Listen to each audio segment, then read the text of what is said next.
मुझे लगता है कि ट्रम्प साहब का भी एक कॉल होगा कि इंडिया चूंकि अपने sector agri, dairy, GM crop को नहीं छोड़ रहा है, तो अभी इंडिया को रहने देते हैं, बाकी से जितना कुछ संभव हो उनसे कम से कम ये सारे मार्केट एक्सेस ले लें, ताकि इंडिया अभी इंडिया से नहीं लेंगे तो बाकी लोग इंडिया से तो नहीं लिया, हमसे क्यों ले रहे हैं, हमको भी छोड़ दो।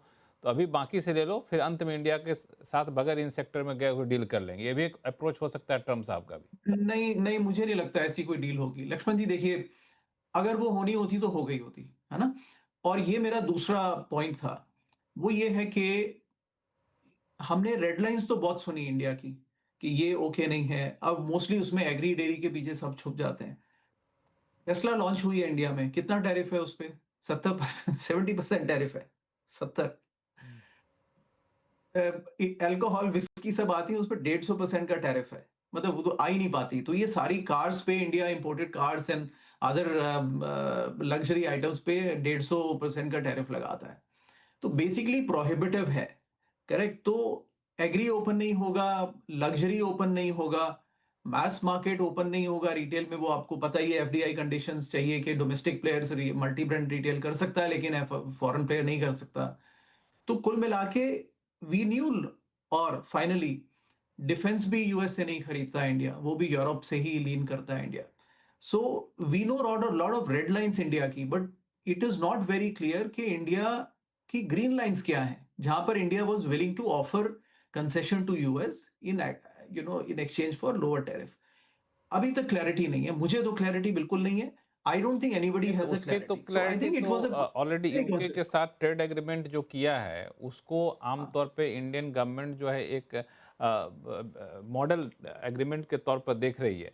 तो वो तो मान के चला जा सकता है कि इतना तो ऑफर कर देगी यूएस को भी। देखिए लक्ष्मण जी, वो एक तो इतना छोटा ट्रेड है ना, वो 10 बिलियन का सारा कुल मिला के ट्रेड है। मैंने उसके डिटेल्स पढ़े भी नहीं है। I don't think it's a serious agreement on either side. वो जो भी आपने tariff, I mean if for example, एक वो लेकर में उन्होंने जब किया है कि हम 150 से पहले 75 कर देंगे और उसको अगले 10 साल में हम 40 पे लाएंगे, ये डिस्कशन यूएस के साथ में नहीं चल पाएगा। ये दे विल से कि यार आप जीरो कीजिए या फिर एक्सेस बंद रखिए। सो आई डोंट थिंक वो इंडिया, देखिए लक्ष्मण जी, इसमें राइट रॉन्ग नहीं है। पहली बात, एक एक ये जो नजरिया, और मैं मेरे ख्याल से मैं कल या परसों कोई आपका एक और चर्चा सुन रहा था, और 4 एक्सपर्ट्स हैं, वो चारों एक ही बात कर रहे हैं। लक्ष्मण जी, जो दूसरा नजरिया मैं देना चाहता हूं ऑडियंस को, वो ये है कि ये go back to before tariff era. ऐसा तो था नहीं कि इंडिया मार्केट पूरा ओपन था और यूएस ने अभी 25% टैरिफ लगा दिए। इसका रिवर्स था। तो यूएस मार्केट इंडिया के लिए टोटली ओपन था, जो मर्जी इंपोर्ट कीजिए, आप एक्सपोर्ट कीजिए, हम्म। लेकिन इंडिया के टैरिफ पूरे प्रोहिबिटिव थे, एक्सेप्ट वो आइटम जो इंडिया एक्चुअली इंपोर्ट करना चाहता है। तो ये जो वेटेड टैरिफ की बात हम कर देते हैं ना, देखिए इंडिया का वेटेड टैरिफ तो 7% है, वो 7-8% उस पर है जो आप एक्चुअली इंपोर्ट करना चाहते हैं। बट बाकी टैरिफ 100-150 है, विच इज प्रोहिबिटिव। अब यूएस ने 25 लगा दिया तो ठीक है, यूएस अपना इंटरेस्ट देखेगा, इंडिया अपना इंटरेस्ट देखे। इसमें इतना बड़ी कोई बात नहीं है। मतलब देखिए, आप सरकार का राइट है इकोनॉमी को अपने हिसाब से कंट्रोल करने का। तो और अगर थोड़ी कॉस्ट देनी पड़ती है, सरकार का डिसीजन है कि नहीं हमारी इंडस्ट्रीज को प्रोटेक्ट करना जरूरी है, तो ये हम्म। छोटी सी कॉस्ट है, इसको देने में कोई हर्ज नहीं है। और पूरा टैरिफ कौन सा इंडिया दे रहा है? आधा यूएस कंज्यूमर्स एब्जॉर्ब करेंगे तकरीबन, आधा कॉस्ट हम्म। सप्लायर्स पर आएगी। तो इतना बड़ा मुद्दा नहीं है। Take it as a conscious call जो इंडिया ने ली है, और उससे आगे बढ़ जाना चाहिए हमें। इससे किसी देश को कोई बहुत ज्यादा, यूएस को बिल्कुल फर्क नहीं पड़ता, इंडिया को भी कोई खास फर्क नहीं पड़ता। तो आई थिंक ये कुल बिल्कुल। मिला के ये नजरिया है मेरा। बाकी सही या गलत उस पर डिबेट्स हो सकती है लक्ष्मण जी, उस पर भी मेरा थोड़ा अलग नजरिया है, बट बाद में चर्चा करेंगे। बिल्कुल, आपने ये सही कहा कि कॉन्शियस कॉल है होगा गवर्नमेंट का कि चलो ठीक है, ये लगा भी देते हैं तो बहुत ज़्यादा फ़र्क नहीं पड़ेगा, और यूएस को तो वैसे भी कोई फ़र्क नहीं पड़ेगा। सुदीप जी, तो अगर इसी ड्यूटी स्ट्रक्चर को मान के चला जाए, कमोबेश ऐसा ही रहने वाला है। बाकी देशों के साथ हमने भी देखा कि 15%, 19% के आसपास है। तो हम लोगों को मार्केट के हिसाब से कहाँ पे दांव लगाना चाहिए? देखिए, मैं तो ये कहूंगा कि 2-3 सेक्टर जहां पे डिस्टिंक्ट डिसएडवांटेज देखने को मिलेगा, जो है टेक्सटाइल, लेदर गुड्स, जो कि बाकी Asia, south east Asian country के साथ एक्सपोर्ट, यूएस में एक्सपोर्ट के लिए compete करते हैं। तो आप बांग्लादेश बोलिए, पाकिस्तान बोलिए, इंडोनेशिया बोलिए, वियतनाम बोलिए, इनके साथ फिलीपींस इनके साथ कम्पीट करते हैं और वहाँ पे टैरिफ रेट कम है, तो रिलेटिवली इंडिया का पोज़ीशन वीक हो जाएगा। तो हाँ, बाकी यूके के साथ एफटीए हुआ है, ईयू के साथ बात चल रहा है। शायद ये सब अगर हो जाए तो शायद कंपेंसेट हो जाएगा, पर थोड़ा सतर्क इन सेक्टर से रहना चाहिए। और क्योंकि ट्रम्प साहब का ये जो जैसे गौरव जी अभी बात कर रहे थे कि ये खत्म नहीं हुआ, ये चलता रहेगा। अगर आपको थोड़ा बहुत कॉशियस रहना है तो सेक्टर के हिसाब से मैं तो यही सेक्टर बोलूँगा जो कि डोमेस्टिक फ़ोकस्ड है। तो आप सीमेंट की बात करिए, वहाँ पे ध्यान दीजिए, तगड़ा डिमांड आया है, इकोनॉमिक्स अच्छा लग रहा है, कॉस्ट कंट्रोल में आया है, मार्जिन बढ़ रहा है, डिमांड बढ़ रहा है, सीमेंट पे ध्यान दीजिए। अब मैं अपने डोमेस्टिक का हॉस्पिटल जो हेल्थ केयर में हॉस्पिटल सेक्टर की बात करूँगा, बहुत ज़बरदस्त मोमेंटम है। ग्लोबल कैपिटल भर-भर के आ रहा है। बहुत अच्छा कंसोलिडेशन हो रहा है। अपॉर्च्युनिटी ह्यूज बहुत बहुत ही तगड़ा अपॉर्च्युनिटी है। तो वहाँ पे ध्यान दीजिए। वैल्यूएशन चीप नहीं है पर फिर भी यहाँ पे ध्यान दिया जा सकता है।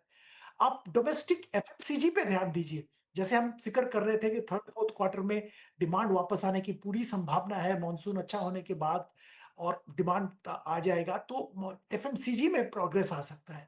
Domestic construction infrastructure related companies पे ध्यान दीजिए। भर-भर के ऑर्डर उनको मिल रहे हैं और सारे कंपनीज लार्सन टुब्रो से लेके छोटे-मोटे जितने भी कंस्ट्रक्शन इंफ्रास्ट्रक्चर से जुड़े हुए कंपनीज हैं उनका ऑर्डर बुक देखिए, कमाल का ऑर्डर बुक है। हम्म, फोकस उसी पे करिए। एग्जीक्यूशन कैसा चल रहा है और मार्जिन कैसा है। इन कंपनीज की ऑर्डर की कोई दिक्कत नहीं है। सिर्फ एग्जीक्यूशन और मार्जिन पे ध्यान दीजिए और अकॉर्डिंगली स्टॉक पिक करिए। तो डोमेस्टिक फोकस सेक्टर्स पे अगर हम ध्यान रखें फॉर द टाइम बीइंग, जब तक ये मामला एक सेटल नहीं होता है, जो कि मुझे लगता है अगला 3-4 साल चलेगा, 3 साढ़े 3 साल चलेगा जब तक साहब है। तो डोमेस्टिक फोकस पे ध्यान दीजिए और वहीं पे खरीदारी कीजिए। अपॉर्चुनिटी वहां पे भी बहुत अच्छा है। अपॉर्चुनिटी वहाँ बहुत अच्छा है। गौरांग शाह साहब, इन्होंने एक जो जिक्र किया सुदीप सर ने, वो था आपका हॉस्पिटल सेक्टर। हॉस्पिटल सेक्टर में आखिर क्या ऐसा हो रहा है? चूंकि हेल्थ सेक्टर पूरे ओवरऑल देखें तो फार्मा सेक्टर जो अब तक थांबे हुए था सारा मोर्चा, वो भी देखा कि हमने गिर गया, तो उस पर मैं अलग से आपसे पूछूंगा सवाल। लेकिन हॉस्पिटल सेक्टर को लेकर आपको क्या लग रहा है, वहाँ पे क्यों इतनी रौनक दिख रही है? देखिए, पहले तो मेरे ख्याल से अ, जैसे अभी सुदीप भाई भी बता रहे थे और मैंने भी बताया हम्म, कि स्थानीय संकेतों को लेकर के जो क्षेत्र है वहां पर ध्यान देना चाहिए। अंतर्राष्ट्रीय संकेतों को लेकर के उदाहरण के तौर पर चाहे वो फिर जेम्स एंड ज्वेलरी हो गया, टेक्सटाइल हो गया, अभी सुदीप भाई बता रहे थे, आईटी पर असर पड़ेगा क्योंकि निर्भरता हम्म, कुछ ज्यादा है। मैं ये मानता हूँ लक्ष्मण जी कि कंजम्पशन रिलेटेड थीम जो है, देखिए भारत एक खपत से चलने वाला देश था, है और रहेगा। और अभी सुदीप भाई ने बताया तीसरी, हमारा भी अनुमान यही है कि तीसरी तिमाही के आसपास मेरे ख्याल से जो भी परिवर्तन हुआ है, चाहे वो टैक्स में कटौती को लेकर के हो, कच्चे तेल के दाम जो $90 के पार थे वो नीचे आए हैं, कच्चे माल का जो लागत खर्च था वो कम हुआ है। बारिश को लेकर के मेघराज का आशीर्वाद जिस प्रकार से है, कृषि उत्पादन अच्छा होएगा तो जो आय है ग्रामीण मध्यम ग्रामीण भागों में वो सुधरेगी। एफएमसीजी क्षेत्र डिस्क्रिशनरी नॉन डिस्क्रिशनरी दोनों तरफ। आपका जो प्रश्न है हेल्थ केयर और फार्मा, देखिए जियोजित में हमने क्या किया है, एक पूरा ब्रह्मांड बनाया है। जब हम फार्मास्यूटिकल यानी कि दवाई बनाने वाले क्षेत्र कंपनियों की बात करते हैं तो उसके साथ साथ हमारा ये मानना है कि हेल्थ केयर यानी कि हॉस्पिटल्स और उसके साथ साथ मैं एक मिनट डायग्नोस्टिक्स आपको पर जरा यहाँ करने पर वाली। रोकूंगा।